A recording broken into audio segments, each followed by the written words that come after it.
Do you have a child who, until a certain point in time, was, for lack of a better expression, behaviorally, I hate to use the word normal or mainstream, but there wasn't anything out of the ordinary that struck you as being odd. And then at some point in time, things start to change. Cue music. Places, everybody places. We're starting in 3, 2. Welcome to the Autoimmune Hour, where we look at the rise of autoimmune disorders. I've brought together top experts that range from doctors, specialists, nutritionists, researchers, and even those recovering from autoimmune to bring you the latest, most up-to-date information about autoimmunity and how to live your life uninterrupted. Thank you for joining us here on the Autoimmune Hour with Sharon Sayler.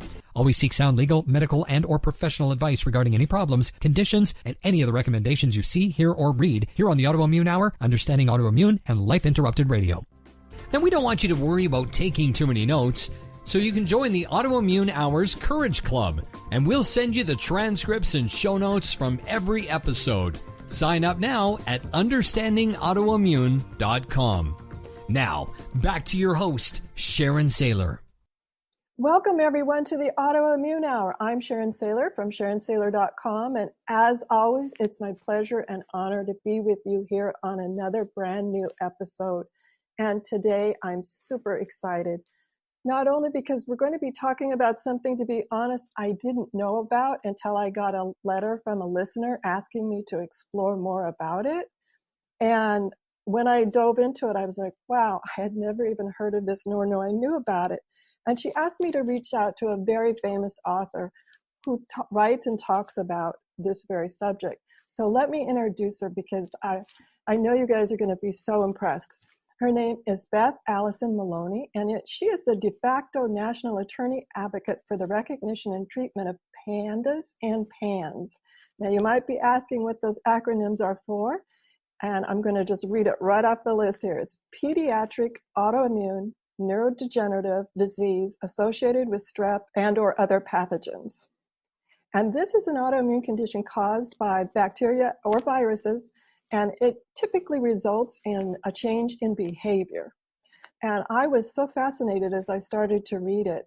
And Beth has written 2 books on it, one called Saving Sammy, and the other is Childhood Interrupted. And this is a voluntary role that she assumed after her son suffered severe mental illness as a result of an undiagnosed strep infection.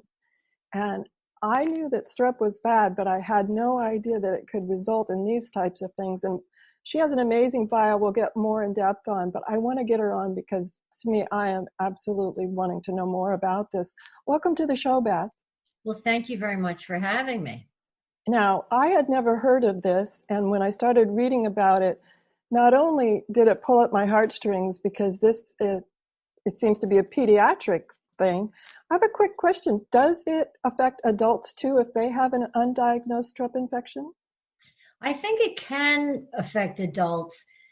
Generally, I believe that if you are going to have this particular type of reaction to an infection, it tends to show up when you're a child. It would be, let's say, unlikely that you would have a series of strep episodes or infections as a child, not really have anything other than the traditional symptoms, and then suddenly those symptoms would show up in an adult. However, as we all know, there are exceptions to the rule. I think there are also situations where what I'm finding is adults it was overlooked when they were a child as a possible cause of a long-term mental health diagnosis, whether it be obsessive-compulsive disorder or some sort of tic disorder. And then as an adult, often as a young adult, they themselves come across the information and wonder, could this have been what triggered something in them long ago? The research is pediatric, so that's why it's really known as a pediatric disorder. But certainly there would be instances, I'm sure, where we have adult onset. I have so many questions, but first, Beth, share your story.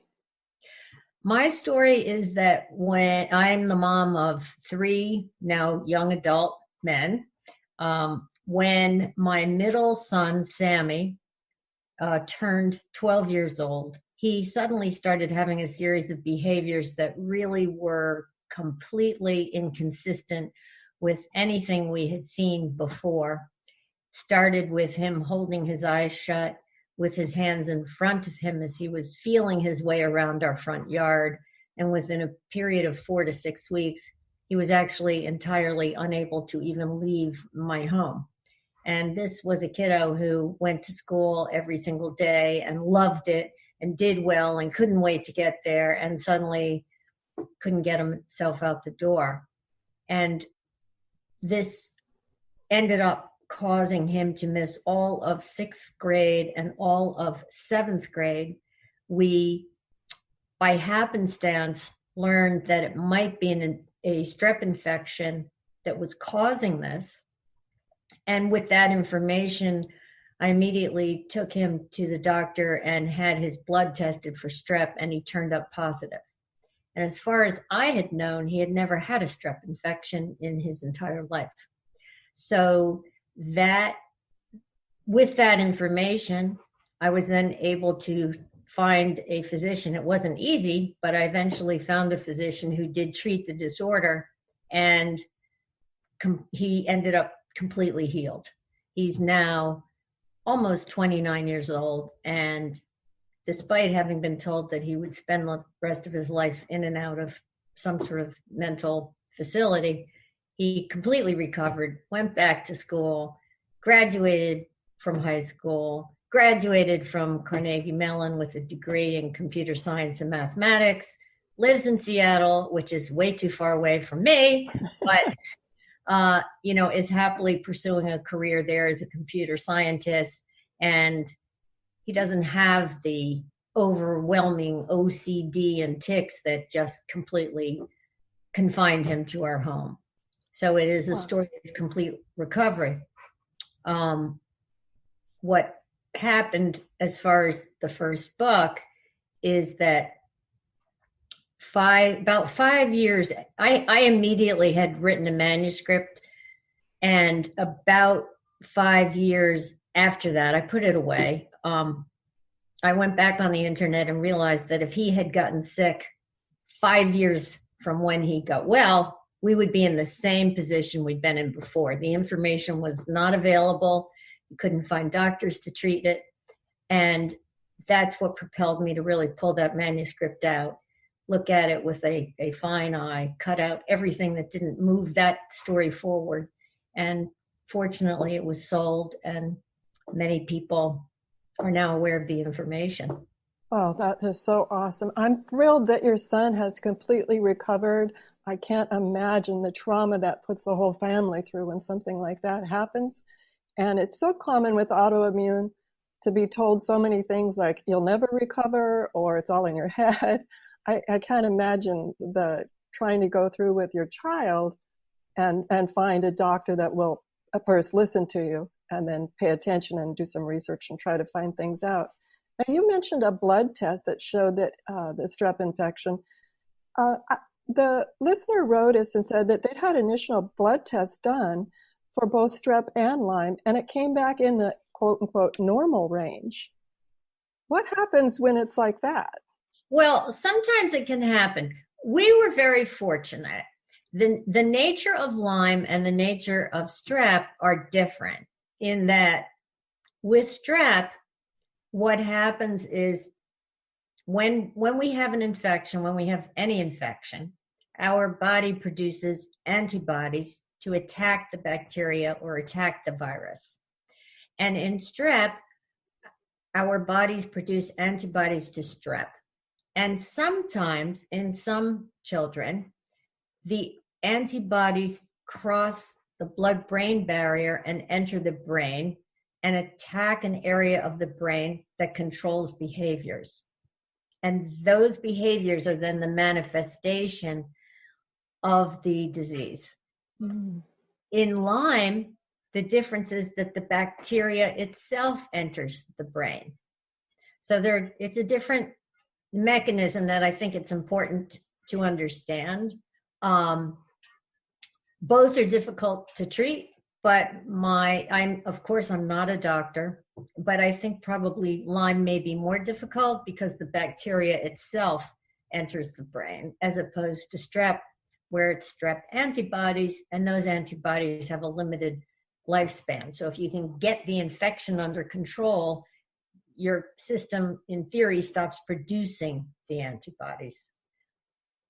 Sometimes we are fortunate enough, as in Sammy's case, to register the antibodies in a blood test. There are some children who that does not happen for. And so again, the question then becomes, as a clinical observation, do you have a child who, until a certain point in time, was, for lack of a better expression, behaviorally, I hate to use the word normal or mainstream, but there wasn't anything out of the ordinary that struck you as being odd. And then at some point in time, things start to change. So they may have separation anxiety, for example. A child who has been toilet trained suddenly starts wetting the bed again. Hair pulling can be a sign. So there can be various behaviors that should be a signal to, we would hope, a pediatrician, that when a mom or a dad brings the child in and says, last week there was no problem going to kindergarten. She spent the entire summer looking forward to it, and suddenly I can't get her to leave. And that the doctor thinks, I wonder if there might be an infection base here, as opposed to just saying, well, she'll grow out of it, or, well, that's what happens with kindergartners. Mm-hmm. Too often, I think the signs of this are just dismissed. Another thing that typically happens is when the children have some sort of tics, some sort of a movement that you can't really account for why it's happening. And doctors will often say to parents, well, he'll grow out of it. And very often the tics have been prompted because the child either has caught an infection or is in the presence of an infection. So, for example, I like to use the analogy of a peanut allergy. You don't have to actually eat the peanut to have the reaction. So some of these kids, their systems, for whatever reason, and I can't really explain that to you, just react. So if in grade school, as we all know, for example, strep is rampant. So you have a third grader surrounded by kids who are sick, and if they have the propensity for this disorder, then they may react behaviorally without even coming down with the typical symptoms of the infection. That's kind of a long answer to your question, but basically we were fortunate because I had the blood test to more or less, shall we say, prove it. Even with that, it was tough to find treatment. So you really, if you suspect this, have to pursue finding a physician who is on board and familiar with it. Yeah, absolutely. I can think where there's so many other places that they might initially look, like, did a trauma unknown to the parents happen and cause this behavior, or, such as bedwetting or something? I mean, I can imagine it just looks like there's multiple tunnels to have to travel through to figure out what's going on. Wow. Well, the other difficulty with getting the diagnosis is if you have a younger child, there is less of a pattern of behavior. So my son was 12. He had a long history. His teachers knew what he was like. His friends knew what he was like. It was very clear that something very unusual was going on. With a really young child where you don't have that long history, a lot of times well-meaning teachers, for example, their first reaction is, well, something must be happening in the home. And maybe nothing is happening in the home. And so I think that I would encourage providers and teachers to really listen to the parent, particularly the mother, rather than feeling that it must fit into some sort of preconceived notion about what's happening in the child's life. Are there specialists that work in PANDAS and PANS, or obviously we would start at our pediatrician, but are there specialists that we can seek out? Because this sounds like, to me, as we get into this, I know from my own experience getting diagnosed, but I would be just so much more panicked, I suppose, if it was my own child and displaying these things. There are specialists, and in fact, on my website, which you can find most easily, is PANDAShelp.com.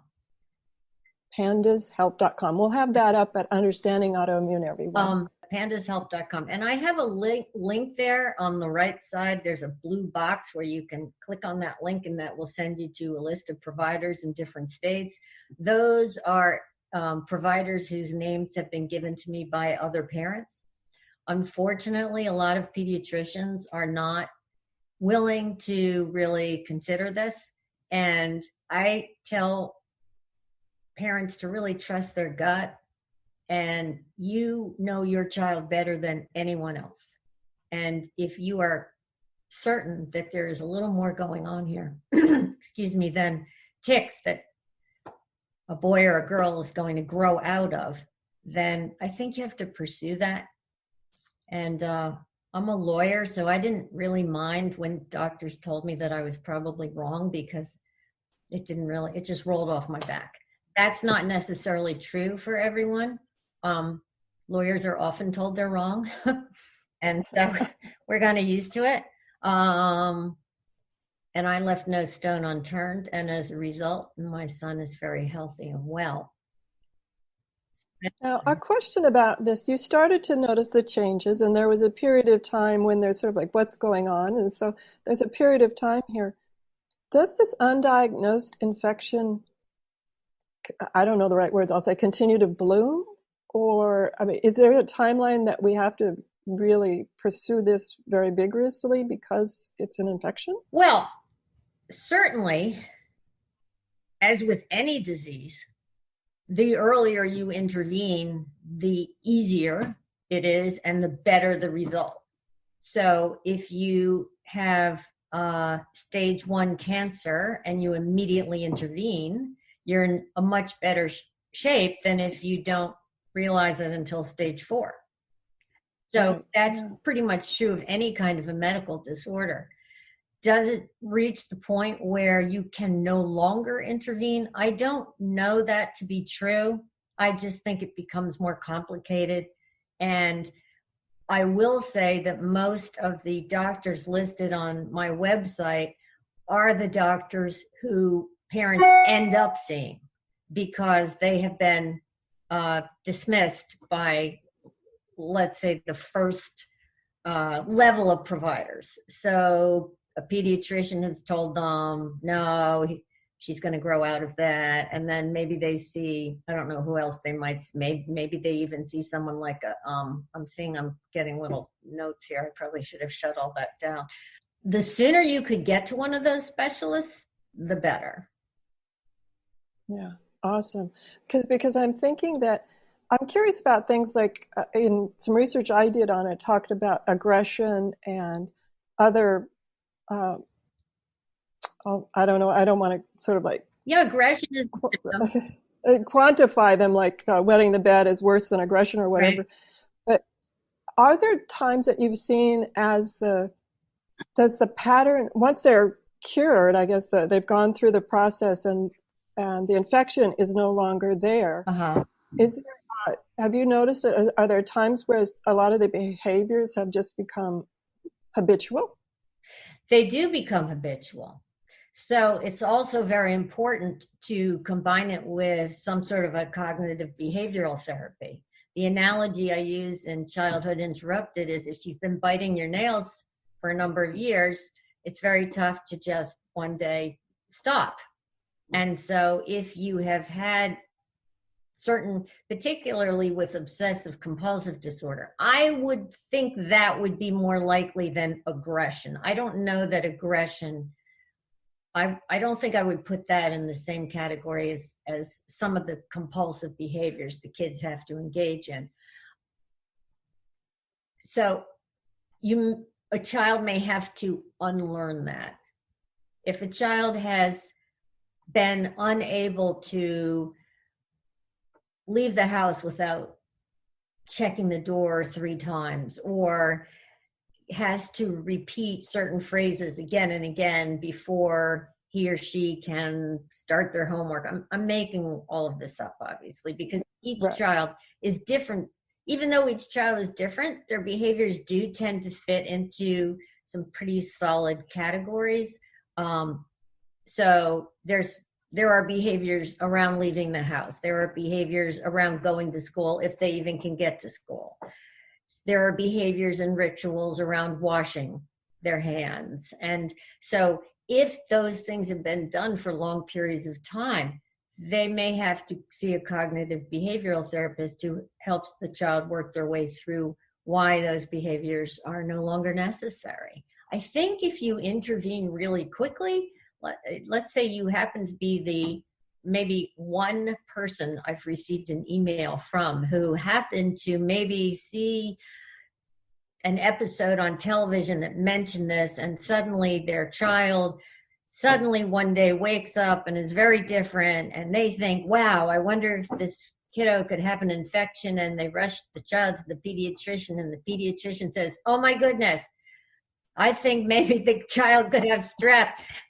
I'm going to put this child on a course of antibiotics while we run a test and wait for the results. I mean, this never happens, okay? And so I'm thinking that they immediately put the child on a 10-day course of penicillin or whatever, and all the behaviors go away, and it never happens again. Okay, well, good for them. That's the very unusual story. And that child wouldn't need help.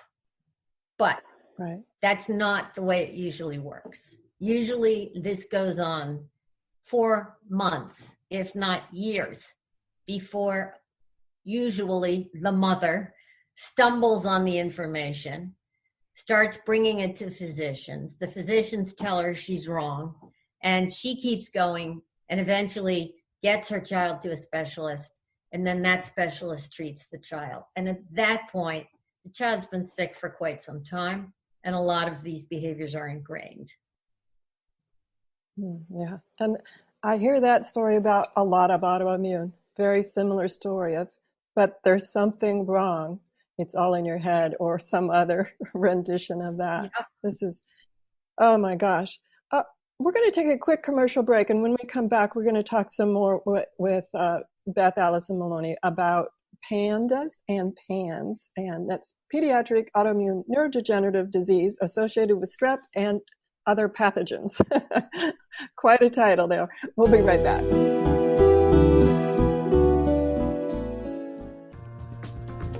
Life Interrupted Radio will return after these messages from our sponsors. It's great sponsors like these that keep this show coming to you every week. Be sure and stop by lifeinterruptedradio.com to learn more. Your conscious lifestyle on steroids. OMTimes Radio. IOM FM.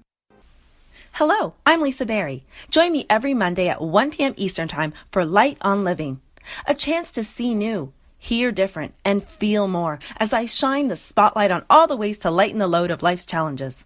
Light on Living is your link to that new way you're looking for, that new understanding that will enhance your life, and that positive connection that will support your growth. So join me, and you'll gain insight and start to see things in a new way that motivates you. OMTimes Magazine is one of the leading online content providers of positivity, wellness, and personal empowerment. A philanthropic organization, their net proceeds are funneled to support worldwide charity initiatives via Humanity Healing International. Through their commitment to creating community and providing conscious content, they aspire to uplift humanity on a global scale. OMTimes, co-creating a more conscious lifestyle. Listen and imagine.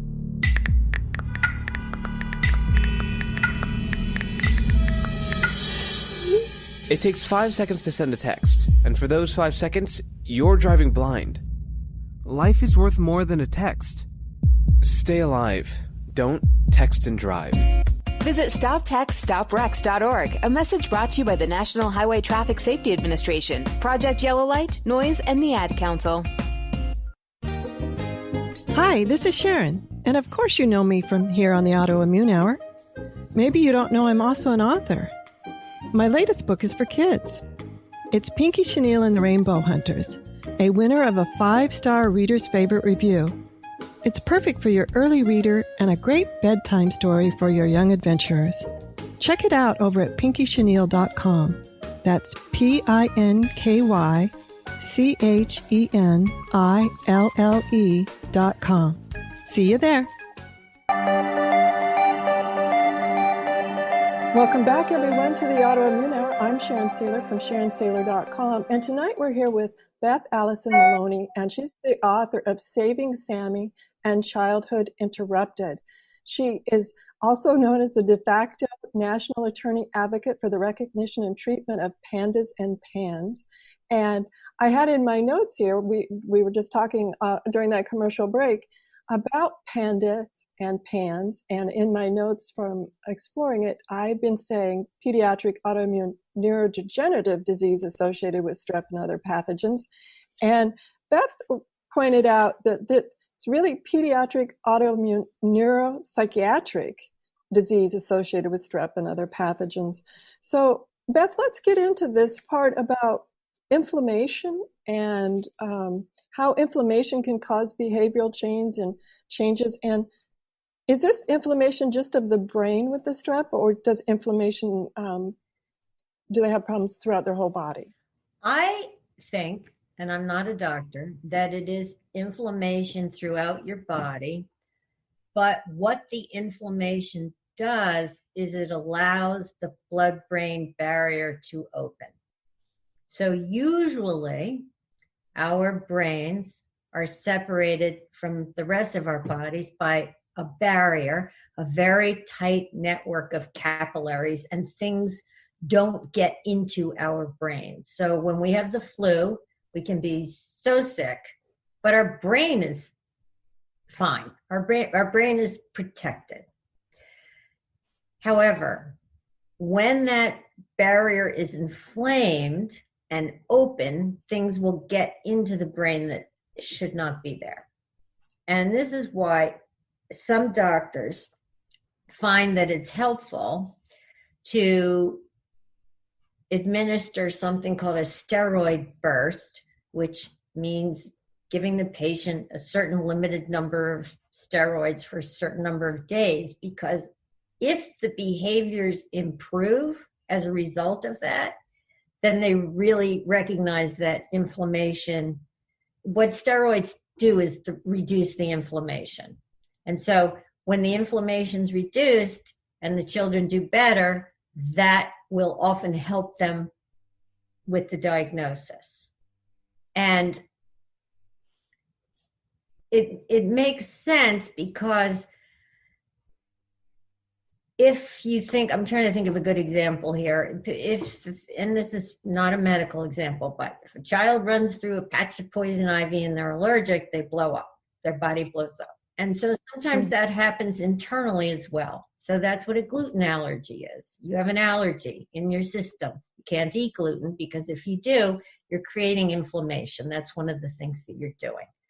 So this is also why children will often behaviorally do better for if they are put on an over-the-counter anti-inflammatory like naproxen or ibuprofen, because it's reducing inflammation. And one of the things you want to do as a parent in order to help that is to have the child on an anti-inflammatory diet. So for example, sugar is a very inflammatory food. So you don't want the children to have sugar or food that breaks down into sugar. Sugar happens to be particularly difficult because sugar feeds bacteria. And since bacteria is the cause of the underlying problem, one bacteria or another, whether it be strep or Lyme or mycoplasma, you don't want to be feeding it. So you want to eliminate sugar or foods that break down into sugar, and those tend to be white foods such as white potatoes, white bread, white rice. those foods will quickly break down into sugar and feed the bacteria. Wow. So involved, just like every other autoimmune condition that I've been exploring in this journey, this healing journey. Oh my gosh. I'm curious, is one thing that the listener wrote in was about this idea of it being called encephalitis. Yes. And is that a completely different diagnosis than PANDAS or PANS, or is that a... No, I think that what is within the medical community, PANDAS and PANS like a trigger to some rather difficult reactions. If it is viewed as an autoimmune encephalitis, I think there's a larger acceptability of that positioning of the disorder. That's the way I see it. But that is what it is. It is an autoimmune because you're producing antibodies. You can't stop producing the antibodies. And so you have an autoimmune and encephalitis going on. And the nature of encephalitis, as I understand it, is that things will cross into your blood-brain barrier. So it really is, I see it as being pretty much one and the same, but I'm not a doctor, so that's just what I think. Well, no, it's important. You have some real life mom experience, and I think finding out from real life moms on this type of thing is critically important. In all your work on this, what are some other things you've heard from other parents and the difficulty in getting diagnosed and some workarounds they found out? Well, one of the things that really troubles me that I do want to speak to is that there are certain physicians who are so adamant about the fact that these disorders don't exist, that they will begin accusing mothers of having psychiatric conditions such as Munchausen by proxy, and that the mothers are medically abusing their children, and that the mothers are doctor shopping. And those types of allegations can result in some really serious concerns. So, for example, notifying Child Protection Services that they should file a petition to take custody of the children. I don't want to terrify people, but it happens. I represent parents in those cases. And you do need to be very cognizant of the fact that not everybody is on your side. And if you have the feeling that things are moving in a direction that's really not comfortable, don't keep going in that direction. Don't keep seeing a doctor who keeps telling you you're wrong. Do not feel, if you ever end up in a situation in a hospital because your child's having a terrible time and you take them to the emergency room and a social worker comes in and starts quizzing you about how many doctors you've seen, I would not assume that that person has your best interest at heart. And I think one of the things that parents do is assume that if they just explain things correctly, everybody will understand. And that's not always the case. In fact, I think it's rarely the case. So if you find yourself in that kind of a situation, you should basically leave as quickly as you can, because it can become quite dangerous very, very, very soon. Wow. Just one more thing on the journey here of trying to get your kid well to be aware of. Oh my gosh. I'm thinking of myself and my own healing journey of, I'm not sure it was really accused, but we'll say questioned about doctor shopping. And I can imagine just with my own children, much more emotion would be tied around both help them get well. And I guess at times you could look a little. Well, it just depends. I had to take my son, we went through 9 doctors before I found the right doctor. Now, and even after we knew what was involved, and I was trying to find him help more I live in Maine, and I had to take him to New Jersey for treatment. And I was trying to find help, at least in Boston, which would be closer than going to Maine. And still I was told that it was wrong, that this is just not, this was what he had. Tourette. I was told by one, he has Tourette syndrome. And really the best thing you can do is go home and adjust to the fact that this is what's wrong. Now, I said, thank you very much. And we went. The mistake would have been, first of all, probably nobody would have made these allegations against me because I'm a lawyer and they're just not going to do it as quickly, or, they're a little more careful. But the mistake would have been for me to argue with that doctor or tell him that he was incorrect or he didn't have his information, or if they began really asking me about it, for me to have said, I've seen 9 different doctors and, this is how long it took me to get an answer, and I've done everything I can, and there was this hospital and that hospital, and then I went here and then I went there. Just don't even say it. Just say thank you and leave.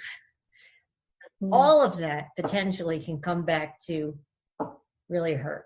Now, I can see where, not only from this angle of child protective services, that type of thing, but I'm curious, backing up in the diagnosis here, I guess my question is, I'm thinking about all the different things, because I'm thinking in my own cases where I was diagnosed with a number of autoimmune conditions that didn't quite check all the boxes. Right. I'd go and I'd do Dr. Google and I'd read the symptoms or I'm like, maybe, but not really. And wondering about this, I'm like, knowing, and at what point do we say, well, maybe it isn't PANDAS or PANS, maybe it is a different diagnosis. And I'm thinking about this woman who wrote us, who said that the blood work still is normal, but it's not quite in the middle of the range. I hate these blood works where they say the average is, normal is 50 to 250 and you're, 249. And they go, no problem. Right. Well, I think that in that kind of a situation, again, until you as the parent are really convinced that you have turned over every stone, and I know it sounds almost as if I'm giving you conflicting information, because on the one hand, I'm saying maybe you're going to see 9, 12, 15 doctors, but you don't necessarily need to tell everybody that. But until you are really certain that this has been ruled out, until you have found someone who really is an expert and is knowledgeable, and that person is able to say, I've treated 35 children with this. I just don't think this is what it is. If you reach that point, then I think you probably will have to pay attention to that. But I wouldn't accept that information from someone who doesn't have the level of expertise to really be able to sort it out. And if they're not able to give you then a diagnosis of what they do think it is, for example. So if you just have a doctor who says, it's not what it is, and doesn't really seem to have the level of expertise, having seen it present in many different ways, have treated children with it, and you're comfortable with the fact that they have that level of knowledge, then if you're not talking to that person, then I think that you haven't ruled it out. Great advice. We need to take one final quick commercial break, and when we come back, we're going to find out more about PANDAS and PANS from Beth Alison Maloney, as well as more about her 2 books, Saving Sammy and Childhood Interrupted. We'll be right back. Your conscious lifestyle on steroids. OMTimes Radio. IOM FM. Change and growth are part of natural life, and also part of your spiritual life. Everyone needs support and guidance, especially during life passages. Upgrade yourself with the OMTimes Experts program. With OMTimes Experts, you have access to the best intuitive coaches, spiritual teachers, counselors, astrologists, and oracles. Our team was carefully selected so you can trust. Find out more at experts.omtimes.com. Grab a cup of tea or a glass of wine and tune in for Inspired Conversations with publisher Linda Joy on Tuesdays at 2 p.m. Eastern. Linda creates sacred space for leading female luminaries, empowering authors, heart-centered female entrepreneurs, coaches, and healers. A soulful venue where guests openly share the fears and obstacles they've overcome, wisdom and lessons learned, and the personal journey that led them to the transformational work they do in the world. Inspired Conversations to empower you on your path to authentic, soulful living. Research shows we apologize up to 10 times a day, and most of the time, we say sorry as a response to someone else's mistake. What if we thanked people instead of all that unnecessary apologizing? So instead of saying, sorry, I'm rambling, you say, thank you for listening. Join us at projectforgive.com, a free, non-religious resource on global forgiveness. Hi, this is Sharon, and of course you know me from here on the Autoimmune Hour. Maybe you don't know I'm also an author. My latest book is for kids. It's Pinky Chenille and the Rainbow Hunters, a winner of a 5-star Reader's Favorite review. It's perfect for your early reader and a great bedtime story for your young adventurers. Check it out over at pinkychenille.com. That's PinkyChenille.com. See you there. Welcome back, everyone, to the Autoimmune Hour. I'm Sharon Sayler from SharonSayler.com. And tonight we're here with Beth Alison Maloney. She's the author of Saving Sammy, which was a memoir about her son and his diagnosis of PANDAS and how he and his mom saved him, basically, because it was a very difficult time to get diagnosed. And she also has written the book Childhood Interrupted. And one of the things that we've been talking about tonight is when your son Sammy was first diagnosed, how difficult it was. But it sounds like maybe it's still somewhat difficult. Are there clinics? I know when I got diagnosed with my autoimmune condition, I found a clinic that specialized in exactly what I had, and that's when the healing really started. Are there groups and clinics that help people specifically with PANDAS and PANS? There are. There is a clinic at the University of Arizona, which probably has been around the longest in terms of servicing families from beyond the greater area of that clinic. Stanford has a clinic, but it's very limited geographically. I think you have to live within 60 miles of the clinic itself. The University of Arkansas has just started a clinic. And there's at least one other plan. There's one planned at UCLA, but I'm not aware that there's been a tremendous amount of progress made there.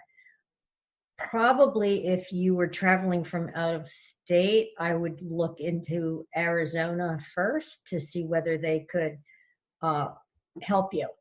And they've done a really good job in that state of getting information out to pediatricians. So my sense of things is that in Arizona, the condition is recognized at a much earlier stage than in other states.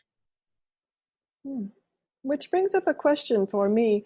As far as, does insurance cover this? Sometimes these rare types of things, you can be not only battling to save your child, but also insurance companies and legislation. And is it covered? It depends on the treatment. So, for example, if a child has a routine course of antibiotics, we all know that gets covered. If the child has long-term antibiotics, sometimes it's covered, sometimes it isn't covered. If the child needs a treatment IVIG, that will often not be covered. And one of the steps that's been taken in a number of states, motivated and led by parents, is to have legislation passed within the states, providing that private insurers do have to provide coverage for these conditions. That is off to, I don't want to say a slow start, I'd say slow and steady. There are 5 states so far that have passed the legislation. There are a number of other states where it's being considered.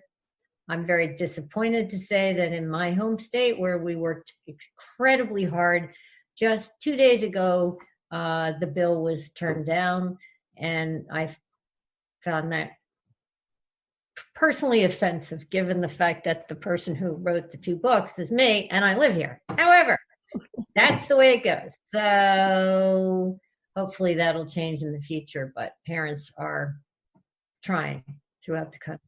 Right. Now, if you know your child has PANDAS and PANS, are there groups around that you can get legislatively involved and just involved in creating more awareness? Yes, in just about, I think, every state, there are actions going on. And there is a Facebook page.